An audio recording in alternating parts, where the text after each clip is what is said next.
O que você escutará a seguir foi ocultado para o mundo livre pelo New York Times, através de seu correspondente na União Soviética, Walter Duranty, que escondeu os piores momentos do Holodomor. Abre aspas, qualquer notícia sobre fome na Rússia é um exagero ou uma propaganda maligna. Não há fome nem mortes por inanição, fecha aspas, assegurava aos leitores do New York Times.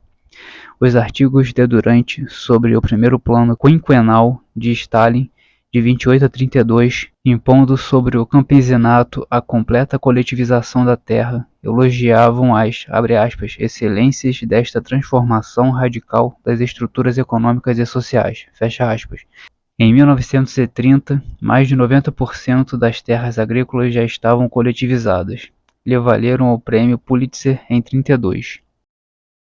Duranty foi uma ferramenta perfeita para edulcorar a imagem de Stalin e o processo de coletivização forçada. O que teria Stalin feito para conseguir transformá-lo num poderoso aliado, depois de ter relatado corretamente o terror leninista, como já vimos, e o crescente prestígio pela cobertura dos primeiros 6 anos do regime bolchevique?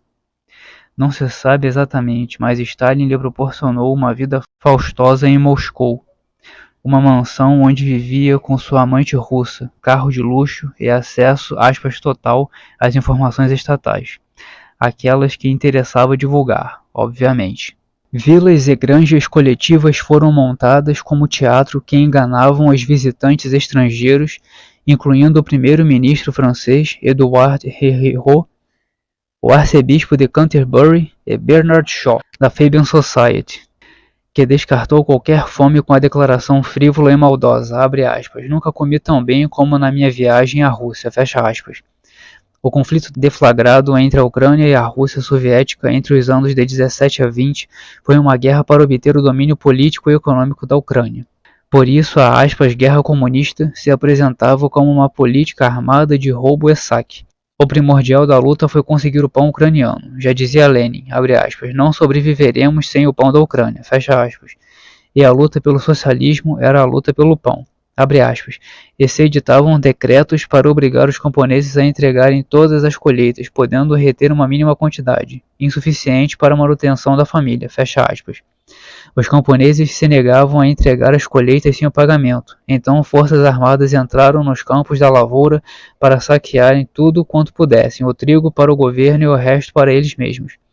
Só depois de duras e sangrentas batalhas o Exército Vermelho abriu o caminho para o pão, porque conquistou a Ucrânia. Depois se vangloriavam de que a, abre aspas, Ucrânia é nossa, uma Ucrânia cheia de riquezas e do pão que é nosso.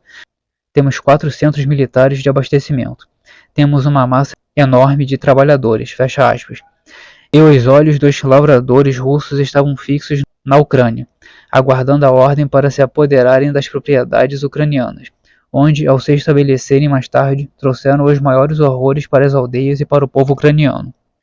Enfim, o povo ucraniano foi forçado a entregar não só o trigo, mas também a carne, aves, manteiga, frutas, mel, todos os víveres. A Ucrânia estava reduzida a uma colônia de exploração econômica e qualquer manifestação cultural era considerada como contra-revolucionária e sujeita à destruição. Foi proibida a circulação de jornais ucranianos, a imprensa foi confiscada e as escolas fechadas. Aqueles que falassem ucraniano eram fuzilados como elementos perigosos ao regime.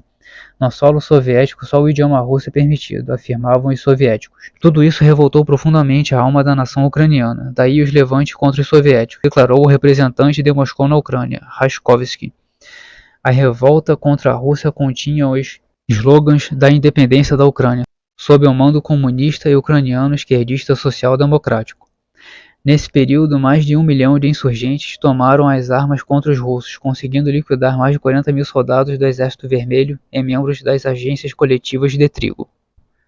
A política econômica desse tempo trouxe uma completa desintegração da economia russa.